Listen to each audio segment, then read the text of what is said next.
ভারতীয় সেনাবাহিনীর 50 জন সদস্য নিহত হয়েছে। এবার কঠিন অ্যাকশন করেছে পাকিস্তান। রাতের গভীরে ভারতের 15টি প্রদেশে সেনা ঘাঁটিতে বিমান হামলা চালিয়েছে এবং ড্রোন হামলা চালিয়েছে। রীতিমতো ভারত জুড়ে আতঙ্ক বিরাজ করেছে। পুরা ভারত যেন এবার আকাশপথ লাল হয়ে গিয়েছে। আঘাত এবং পাল্টা আঘাতে কি হচ্ছে, কত ক্ষয়ক্ষতি হয়েছে এবং ভারতের কয়টি রাজ্য হামলা করেছে, বিস্তারিত আসুন দেখে আসে এই ভিডিওতে, তাহলে অবাক হতে বাধ্য হবেন।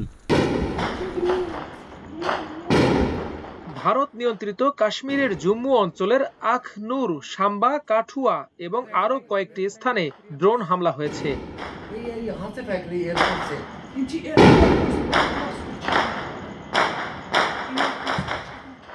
বার্তা সংস্থা এএফপি ও টাইমস অফ ইন্ডিয়া জানিয়েছে, পাকিস্তান জম্মুতে লয়টারিং মিউনিশন দিয়ে ড্রোন হামলা চালাচ্ছে। বৃহস্পতিবার রাতে এ হামলার ঘটনা ঘটে।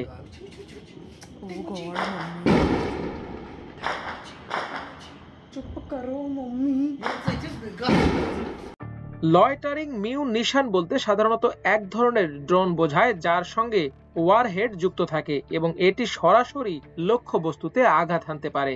এ ধরনের ড্রোনকে কামিকাজে ড্রোনও বলা হয়। সংবাদ সংস্থাটি আরও জানিয়েছে, ভারতীয় বিমান প্রতিরক্ষা ব্যবস্থাও পাল্টা গুলি চালাচ্ছে।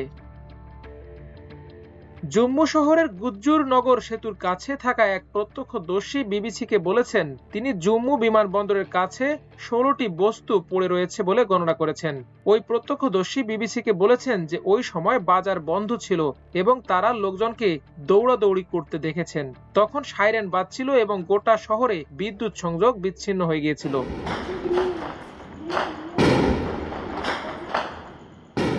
এ হামলার ফলে এখন পর্যন্ত কোনো প্রাণহানি বা ক্ষয়ক্ষতির বিস্তারিত তথ্য পাওয়া যায়নি। তবে নিরাপত্তা বাহিনী এলাকায় তৎপরতা জোরদার করেছে এবং ঘটনার তদন্ত চলছে। এদিকে ভারতীয় সেনাবাহিনীর সূত্র বিবিসিকে জানিয়েছে, জম্মু প্রতিরক্ষা ব্যবস্থা সক্রিয় করা হয়েছে। এ সময় গোটা শহর জুড়ে এয়ার সাইরেন বাজছিল। এর আগে ভারতীয় সেনাবাহিনীর 50 জন সদস্য নিহত হয়েছে দাবি করে পাকিস্তান। বৃহস্পতিবার সংবাদ মাধ্যম আল জাজিরা এক প্রতিবেদনে এ তথ্য প্রকাশ করে। ওই প্রতিবেদনে বলা হয়েছে, পাকিস্তানের তথ্যমন্ত্রী আতাউল্লাহ তারার বলেন, ভারত শাসিত ও পাকিস্তান শাসিত কাশ্মীরকে বিভক্তকারী নিয়ন্ত্রণ রেখায় গোলাগুলির সময় পাকিস্তানের সশস্ত্র বাহিনীর হাতে 40 থেকে 50 জন ভারতীয় সেনা নিহত হয়েছেন। দেশটির পার্লামেন্টে আইন প্রণেতাদের উদ্দেশ্যে দেয়া ভাষণে তিনি এ দাবি করেন। এদিকে ভারত দাবি করছে, পাকিস্তান ও পাকিস্তান শাসিত কাশ্মীরের অভ্যন্তরে সন্ত্রাসী ঘাঁটিতে বিমান হামলায় কমপক্ষে 100 সন্ত্রাসী নিহত হয়েছে। অন্যদিকে পাকিস্তানের হামলায় নিহত ভারতীয়দের সংখ্যা বেড়ে 16 জনে দাঁড়িয়েছে। সেনাবাহিনী পাকিস্তানের একাধিক স্থানে বিমান প্রতিরক্ষা রাডার এবং সিস্টেমে আঘাত করেছে। যদিও ভারতীয় ড্রোন হামলায় সামরিক স্থাপনা ক্ষতির দাবি খারিজ করে দিয়েছে পাকিস্তান।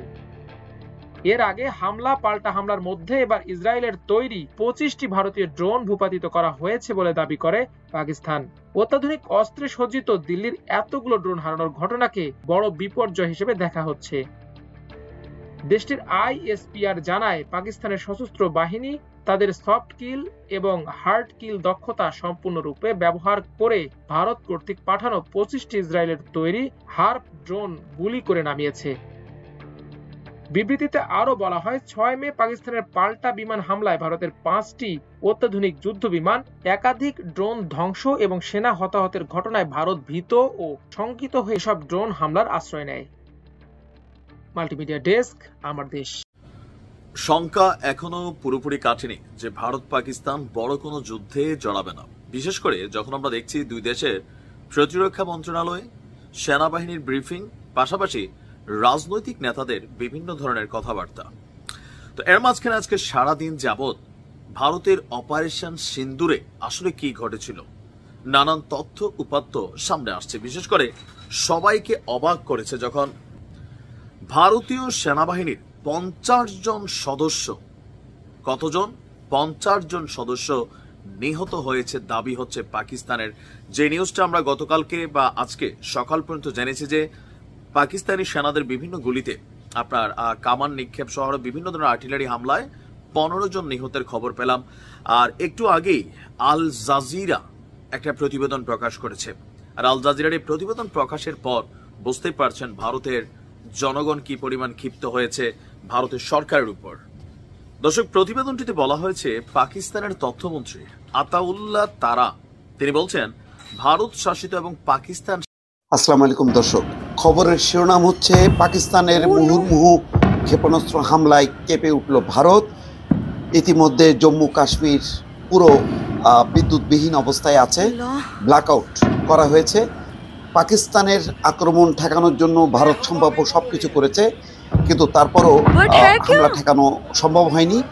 রীতিমতো কেঁপে উঠেছে, মানে একের পর এক বিস্ফোরণের শব্দে। ভারত যেমন পাকিস্তানে একেবারে মধ্যরাতে রাত 1টার পর হামলা করেছে, পাকিস্তান কিন্তু ভারতের এই হামলাটা বলতে গেলে 10টা 11টা ঠিক এই সময়, অর্থাৎ ঘুমন্ত মানুষের উপর হামলা করেছে এটা বলা যাবে না। এখানে ভারত বলছে যে জম্মুর প্রায় 15টা শহরে হামলা করেছে একযোগে, এবং সাইরেন বেজে উঠেছে। আন্তর্জাতিক সীমান্ত অতিক্রম করে একাধিক রকেট উড়ে এসছে ভারতের সীমানায়। ভারতের আকাশ প্রতিরক্ষা ব্যবস্থাকে পাকিস্তানের হামলা প্রতিহত করতে সক্রিয় করা হয়েছে, তবে কতখানি সক্রিয় করা হয়েছে, কতখানি প্রতিহত করা হয়েছে পরিষ্কার না। কিন্তু মুহুর্মুহু ক্ষেপণাস্ত্র হামলায় পুরো বলতে গেলে জম্মু কাশ্মীর ওই অঞ্চল কেঁপে উঠেছে। পাকিস্তান বলেছে তারা কাশ্মীরে কোনো হামলা করেনি, তারা জম্মুকে নিশানা করেছে এবং অন্যান্য শহর। ভারতীয় সংবাদ সংস্থা আনন্দবাজার বলেছে বৃহস্পতিবার রাতে পাকিস্তানের মোট 8টি ক্ষেপণাস্ত্র ভারত ধ্বংস করেছে। পাকিস্তানের হামলার নিশানায় ছিল মূলত জম্মু কাশ্মীরের বিমানবন্দর, সাম্বা, আরএসপুরা, আরিনা সংলগ্ন এলাকা। ইতিমধ্যে যেটা জম্মুর বিমানবন্দরের কাছে বড় ধরনের চুপ করেছিল পাকিস্তান, তাদের ভাব দেখতেছিল কি করে, কেননা ভারত বারবারই উস্কানি দিচ্ছিল। বারবার এই উস্কানির মধ্য থেকে ভারত অনেক লাঞ্ছনার শিকার হয়েছে। তার হামলা করতে গিয়ে বিমান ধসে গিয়েছে এবং সেখানে নিজের দেশে বিমান উল্টে গিয়েছে, এবং অন্য জায়গায় হামলা করতে গিয়ে অর্থাৎ পাকিস্তানে হামলা করতে গিয়ে সেই হামলা গিয়ে তাদের উপরে গিয়ে পড়েছে। এই সকল বিষয়গুলো আমরা দেখেছি, কিন্তু রীতিমতো পাকিস্তান কিন্তু জাজিয়া উড়িয়ে দিয়েছে। অর্থাৎ পাকিস্তান এবার যে রাতের গভীরে ভারতের উপর হামলা করেছে সকলে অবাক হয়ে গিয়েছে, কেননা বৃষ্টির মতো মিসাইল ছুড়ে এসেছিল এবং সকল অবাক হয়ে তাকিয়েছিল আকাশের দিকে। ভিডিওটি ভাইরাল হয়েছে, আপনাদের মধ্যে শেয়ার করেছি। অবশ্যই ভারত পাকিস্তান যুদ্ধকে কেন্দ্র করে আপনি কোন পক্ষ নিয়েছেন এবং কোন পক্ষ থেকে কথা বলছেন সে বিষয়গুলো জানিয়ে দিবেন। পরবর্তী ভিডিও পাওয়ার জন্য সাবস্ক্রাইব করে পাশে থাকা বেল বাটনটি অন করে দিবেন। আজকের মতো বিদায় নিচ্ছি, দেখা হবে পরবর্তী ভিডিওতে। ভালো থাকুন, সুস্থ থাকুন। আসসালামু আলাইকুম রহমতুল্লাহি ওয়া বারাকাতুহু।